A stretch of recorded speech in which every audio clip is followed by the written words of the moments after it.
Hello dear student, आप सबका अपने इस चैनल में एक बार फिर से स्वागत है।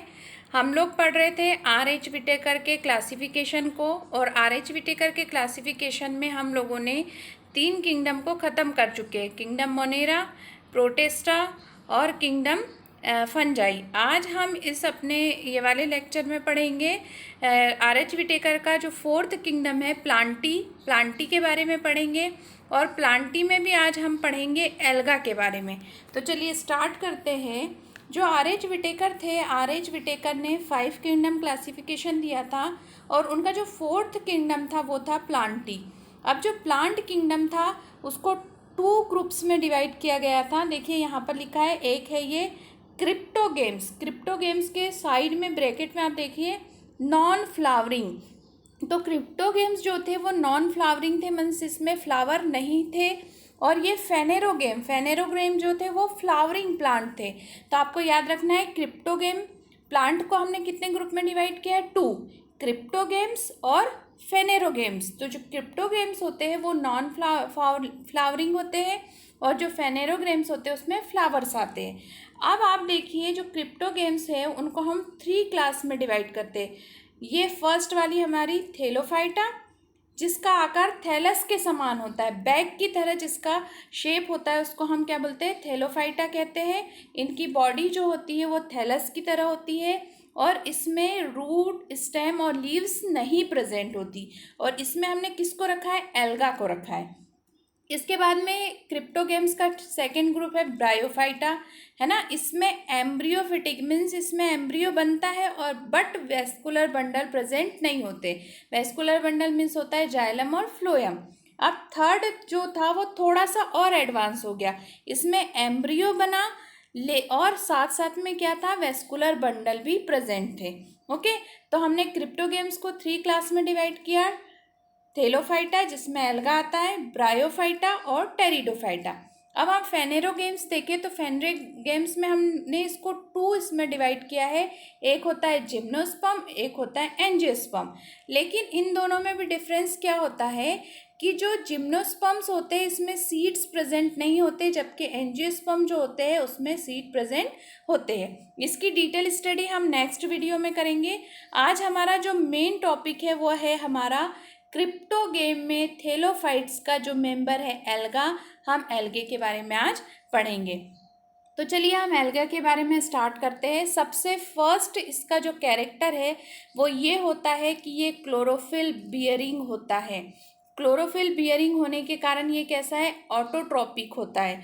और ये ज़्यादातर कहाँ पर प्रेजेंट होते हैं? एक्वेटिक यानी फ्रेश वाटर और मरीन वाटर दोनों में ये प्रेजेंट होते हैं।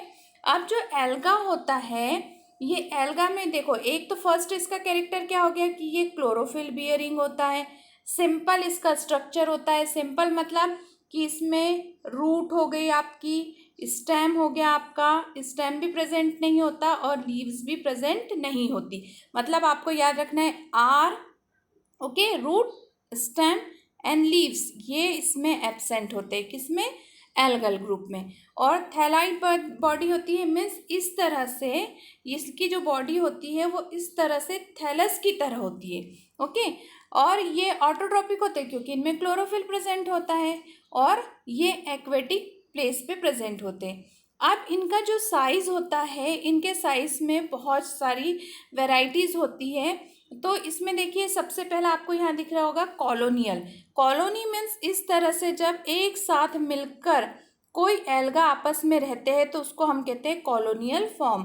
और कॉलोनियल का वॉलवॉक्स आपको याद रखना है कि जो वॉलवॉक्स होता है वो कॉलोनी बनाकर रहता है। अब कुछ ऐसे होते हैं जो फिलामेंटस होते हैं। फिलामेंटस मतलब इस तरह के उनमें फिलामेंट्स प्रेजेंट होते हैं। तो वो फिलामेंटस लाइक जब बॉडी होती है तो हम इसको क्या कहते हैं? फिलामेंटस एल्गा कहते हैं। और ये एल्गा जो होता है, इसके एग्जाम्पल क्या है? यूलोथ्रिक्स और स्पाइरोगायरा। आपको ये दोनों याद रखना है। कौन कौन से? यूलोथ्रिक्स और स्पाइरोगायरा किस में आते हैं? फिलामेंटस एल्गा में। और जो कुछ होते हैं वो मराइन होते हैं, मराइन वाटर में प्रेजेंट होते हैं, तो उसको हम जनरली क्या कहते हैं? कैल्प्स कहते हैं।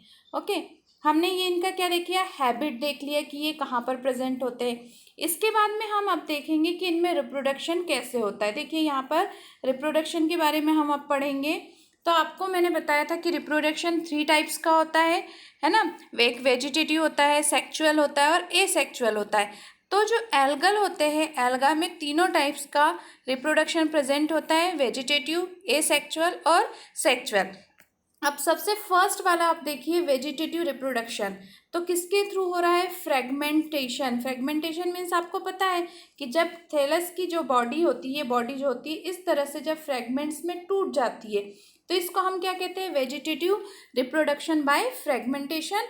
और इसमें क्या होता है कि हर एक फ्रेगमेंट से, जैसे मान लीजिए ये एक एल्गा है, ठीक है, इस एल्गे की बॉडी इस तरह से बहुत सारे पार्ट्स में डिवाइड होगी, बहुत सारे फ्रेगमेंट्स बन गए यहाँ पर। तो पर्टिकुलर सारे जितने फ्रेगमेंट्स बने हैं इन सारे फ्रेगमेंट्स के थ्रू एक नई बॉडी इसमें बन जाती है, जो एक नया थैलस इसमें बन जाता है। तो ये कौन सा रिप्रोडक्शन हो गया? वेजिटेटिव रिप्रोडक्शन हो गया। किसके थ्रू हो रहा है? फ्रेगमेंटेशन के थ्रू। इसके बाद में हम देखते हैं एसेक्चुअल रिप्रोडक्शन। तो एसेक्चुअल रिप्रोडक्शन में मैंने आपको बताया था कि एसेक्चुअल रिप्रोडक्शन किसके थ्रू होता है? स्पोर्स के थ्रू होता है। तो इसमें भी बहुत सारे स्पोर्स होते हैं, प्लैंटानो स्पोर्स होता है, जू स्पोर्स होता है और अदर भी स्पोर्स होते हैं, लेकिन मेन स्पोर जो है इसका ये है जू स्पोर्स, और इसके थ्रू इसमें एसेक्चुअल रिप्रोडक्शन होता है। और जो जू स्पोर होता है वो कैसा होता है? एक तो फ्लैजिलेटेड होता है जिसमें फ्लैजिला प्रेजेंट होता है, और फ्लैजिला प्रेजेंट होने की वजह से ही ये कैसा होता है? मोटाइल होता है। ओके, अब हम देखते हैं थर्ड टाइप का हमारा जो है वो है सेक्चुअल रिप्रोडक्शन, और इट इज़ वेरी इंपॉर्टेंट, इसमें से बहुत सारे क्वेश्चंस पूछे भी जाते हैं। तो जो सेक्चुअल रिप्रोडक्शन होता है वो यहाँ पर आप देखिए 2 गैमेट्स है ना। अब 2 गैमेट्स में क्या होंगे? एक हो गया मेल, एक हो गया फीमेल। हमने मेल को इस तरह से कर दिया, और ये जब 2 गैमेट्स का फ्यूजन होता है तो यहाँ पर कौन सा रिप्रोडक्शन हो रहा है? Sexual reproduction. अब जो सेक्चुअल रिप्रोडक्शन है उसको हम 3 टाइप से सेक्चुअल रिप्रोडक्शन होता है।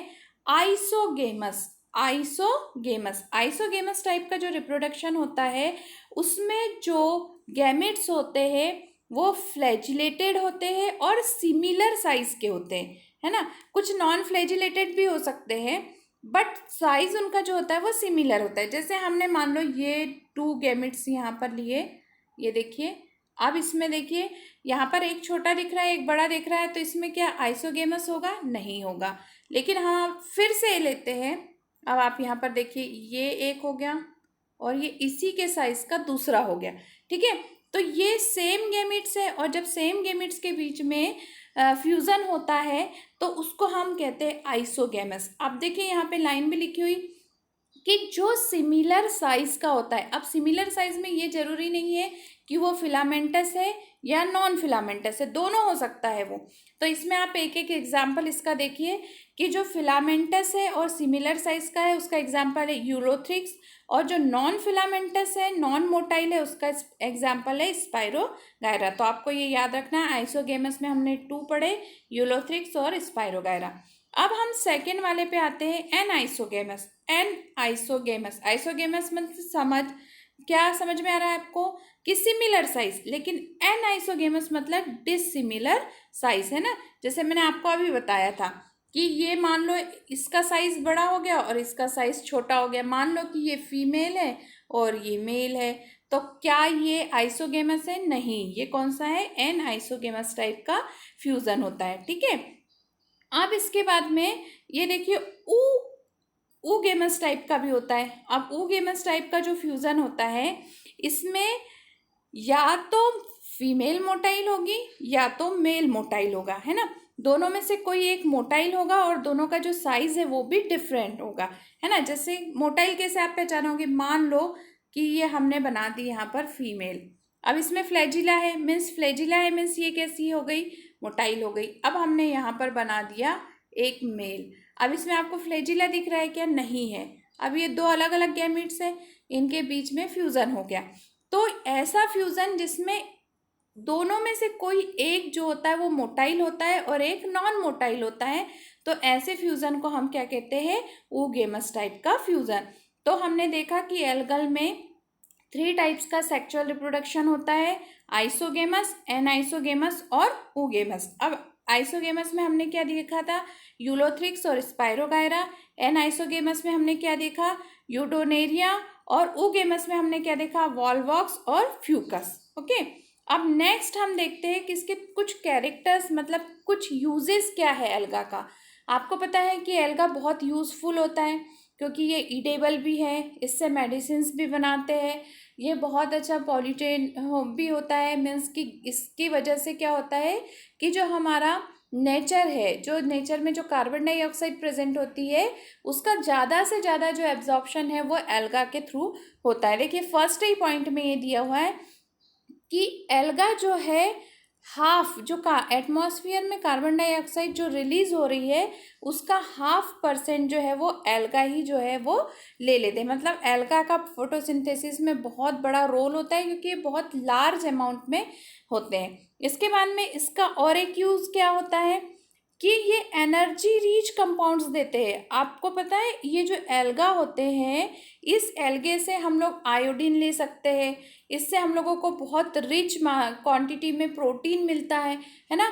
तो ये कैसे होते हैं, बहुत एनर्जी रिच कंपाउंड होते हैं जिससे हम लोगों को बहुत ज़्यादा एनर्जी मिलती है।